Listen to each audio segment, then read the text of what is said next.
আমি মাননীয় প্রধানমন্ত্রী শেখ হাসিনার পক্ষে আমি ক্ষমা প্রার্থনা করছি, মাপ চাচ্ছি এবং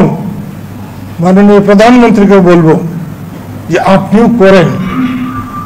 দেশের কাছে, দেশের মানুষের কাছে ক্ষমা প্রার্থনা করলে আপনার যে ভাবমূর্তি, আমি মনে করি আপনার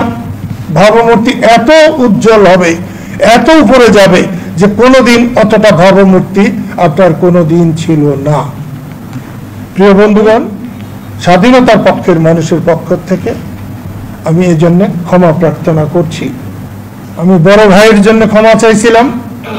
আজকে একেবারে খালাস নিয়ত একজন প্রবীণ মানুষ হিসাবে, একজন মুক্তিযোদ্ধা হিসাবে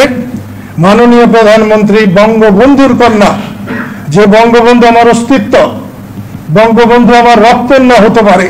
আমার রাজনীতির পিতা, আমি সেই বঙ্গবন্ধুর হত্যার প্রতিবাদ করেছিলাম, সেই অধিকার থেকে আমি মাননীয় প্রধানমন্ত্রী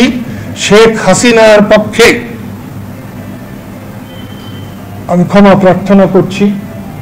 মাপ চাচ্ছি। হওয়ার জন্য ভাবমূর্তির দরকার,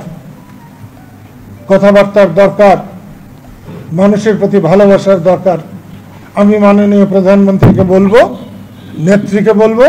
বোনকে বলবো,